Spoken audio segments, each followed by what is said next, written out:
طبیعی سفر بشه؟ بله حتما. یه راهی رو بهت میگم که آخر سفر تازه ایران پولم برات بمونه. ارز دولتی بگیر توی فرودگاه $1000 میتونی بگیری که هر دلار دولتی 46,000 تومان به قیمت امروزه. اونو بفروشی حدود 15 میلیون برات میمونه. با سهمیه سیگاری که داری اینجا بخری و اونجا بفروشی 1 تومن هم اینجا برات میمونه.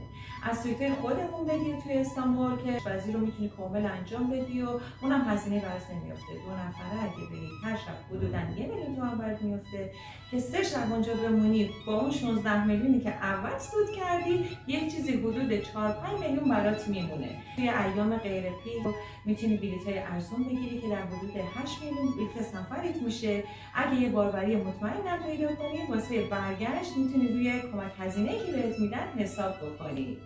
اینطوری میتونی مجانی بری. چه خوب، اصلا فکرش هم نمی‌کردم. من برای چند راستی لسکای عزیز، اگر قبلا هم توی تهران از ما هتل رزرو کردیم یک شب که استانبول مهمون ما هستین، پس استانبول میبینمتون.